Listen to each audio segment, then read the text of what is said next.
Hi, everybody. Alright, so Hillary Clinton, I guess, is trying to come out as a gun advocate and in favor of expanded gun rights rather than gun control, ladies and gentlemen. Now, this announcement kind of came with a weird little bit of situation from Hillary. This election cycle is proving to be one of the most interesting, probably in American political history, or at least this 50 years. At a private fundraiser in Chestnut Hill, Massachusetts, Hillary Clinton announced that she is changing her views on gun control more closely aligned with her base. Speaking to donors at the private event, Hillary said that she wants to make sure her views on gun control are the same as her supporters. You can't let Bernie Sanders win over voters by not supporting gun manufacturer liability in criminal cases. It's time to take a stand for gun owners in the great nation of ours. So, doesn't quite seem like she's taking a super stand with us. But she does look like she's holding what looks like a Glock 19, I think. I don't really know my Glocks. I only know one person who owns a Glock, and quite honestly, I've never even shot a Glock, so as far as them being hardcore reliable, I've heard bad things from just about every type of gun company. But anyways, ladies and gentlemen, even her holding it just looks weird. I'm actually quite surprised she could actually bring it to her convention.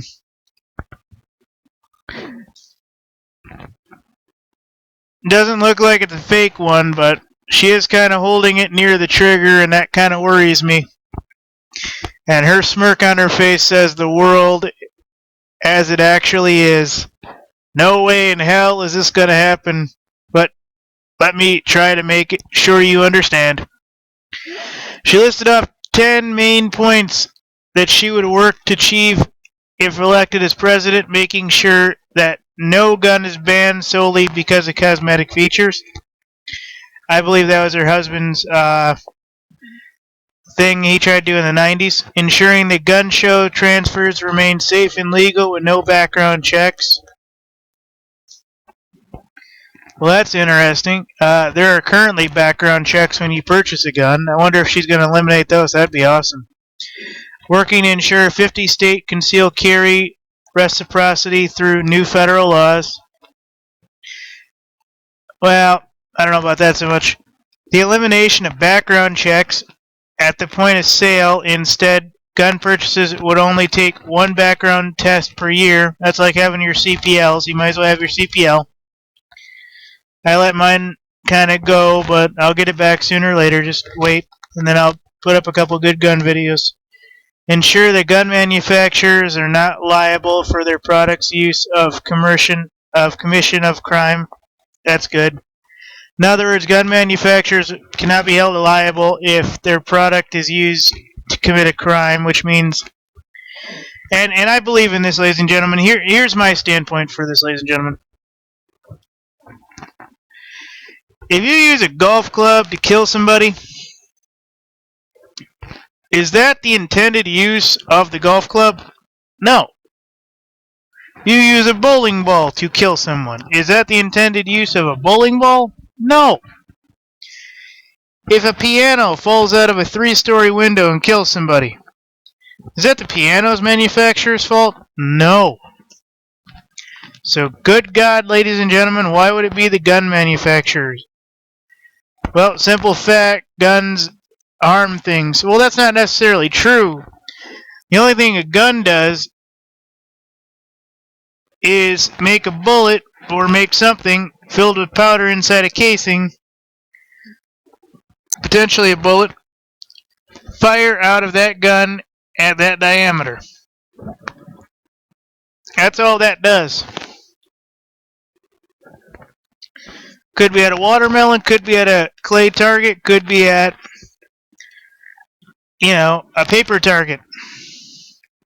Could be any number of things. Could be a blank shooting. I just saw a video where they were building M4 cannons, and guys were using blanks out of AR-15s to shoot 12-ounce, 16-ounce pop cans and tennis balls and stuff. So it isn't always about violence with guns. The violence is only one portrayal of the gun issue. I mean, if you got land and you got a couple cannons, you know, you got a bunch of blanks lying around, well, shoot. Why not, use them like that? Her number 6 is instructing the ATF to remove suppressors from the NFA. That actually wouldn't be bad, and I completely agree with this, although I'd like to see her reasoning for it.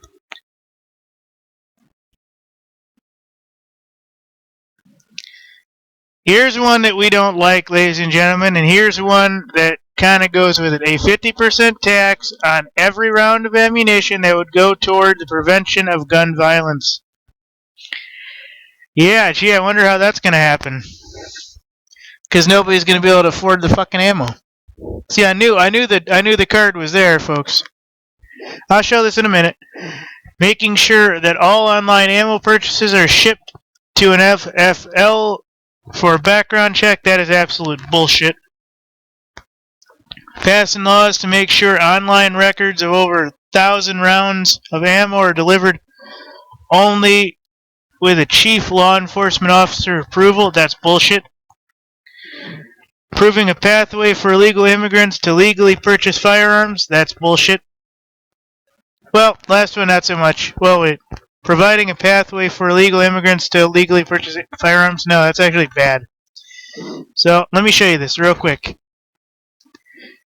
Making sure no gun is banned on cosmetic features. Ensuring gun show transfers remain safe and legal with no background checks. That's a little bit different than actually the way it is right now. I wonder if she's going to be smart and or stupid enough to take away background checks at gun shows. That would be interesting to see. Working to ensure all 50 state concealed carry reciprocity through new federal laws. Don't exactly know what that involves. Could go either way. The elimination of background checks at a point of sale instead of purchasers would only take one check per year. Not too bad, but if you have your CPL, you don't need to do this. Ensure that gun manufacturers are not liable for the product's use in commission of a crime. That's actually good. If a baseball bat or a golf club are used in a commission of a crime, those manufacturers not be held liable. Thusly, one with a firearm would not be. Instructing ATF to remove suppressors from the NFA. I completely agree with that.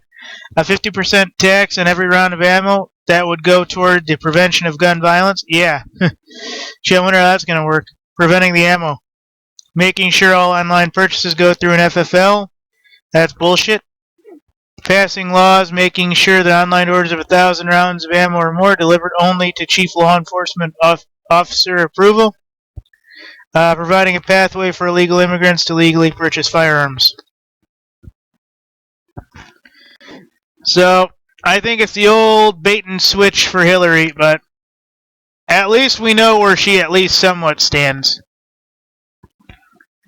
But as soon as she gets in there, it's all going to be illegal, and like she said, a 50% tax on ammo. That means all your little $3 and $4 boxes are now going to be $10 a box. So that means you're going to be going and getting the cheap shit that's going to probably blow up in your face. And 1,000 rounds of ammo purchase at a time? Well, I don't know so much about 1,000 rounds personally. I think, well, I don't believe that. I don't believe the way that everything is set up right now. I personally believe, like, if I wanted to go to the police station and pick up an automatic and shoot it that one of their guys has, or that the police locally use, I should be able to go down there, fill out a form, go into their shooting range, pick up an automatic, and start using it for, say, $20. Because I'm a member of that community and various other things, I think I should have the right to do that. Just like the suppressors, I believe, should be integral. There shouldn't be a firearm manufactured without a suppressor inside it. And I'm not talking about ones that make it where it goes poof, poof, or poof, poof, poof. You know, where there's hardly no sound. I mean, the sound quality is still going to be pew, pew, pew, or, you know, depending on what round, what caliber, and everything else. But that's where I stand on it. But you can tell by the look on her face and her eyes, she's lying through her ass and going, "Yay, guns! I can't wait to ban them all."